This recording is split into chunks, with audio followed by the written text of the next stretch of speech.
Pernah nggak sih kamu tiba-tiba berhenti di tengah hari yang sibuk, lalu sadar semuanya terasa hampa?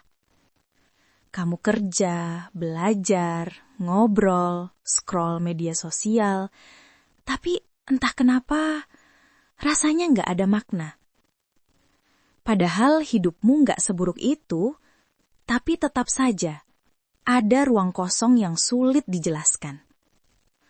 Mungkin kamu cuma bosan, tapi bukan bosan biasa. Ini bosan yang datang diam-diam, lalu menggigit pelan-pelan di dalam kepala. Setiap hari kita bangun di jam yang sama, lewat rutinitas yang sama, dan berharap ada sesuatu yang berbeda. Tapi nggak pernah datang. Hari demi hari terasa seperti copy-paste. Dan anehnya, kita tetap menjalaninya, tanpa benar-benar tahu untuk apa. Kita bilang bosan karena hidup terasa datar, tapi diam-diam kita lupa kalau dulu yang kita cari bukan sensasi, tapi arti.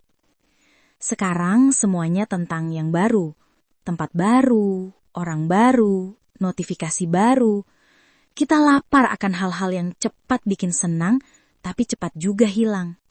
Mungkin kita cepat bosan karena terlalu sering membandingkan hidup kita dengan orang lain.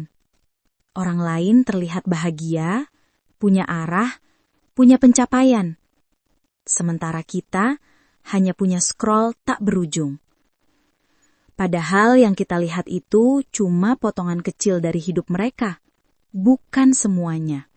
Kita terbiasa mengejar banyak hal, tapi jarang berhenti untuk benar-benar merasakan.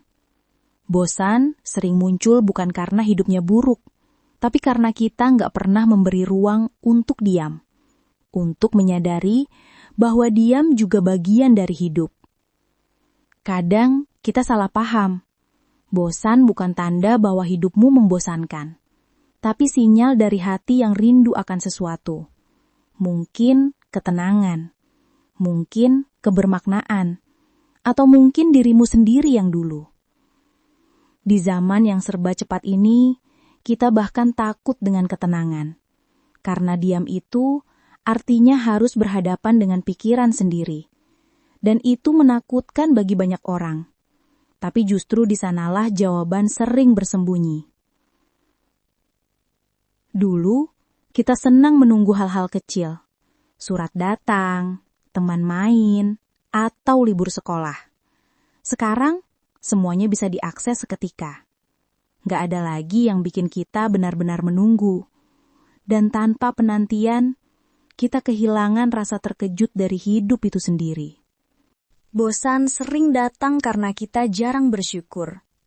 Kita sibuk mencari hal besar, padahal yang kecil pun bisa membuat hati penuh kalau saja kita mau berhenti sejenak untuk melihat. Bosan bukan akhir dari segalanya. Kadang itu tanda kalau kamu siap tumbuh.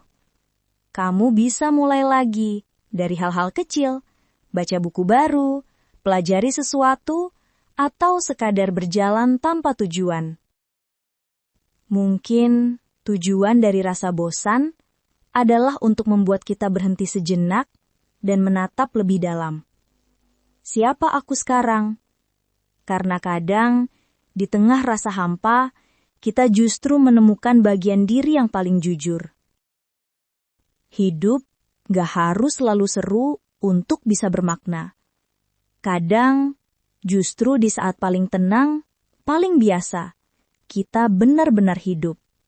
Dan mungkin, saat kamu bisa menerima itu, rasa bosanmu perlahan akan berubah jadi kedamaian.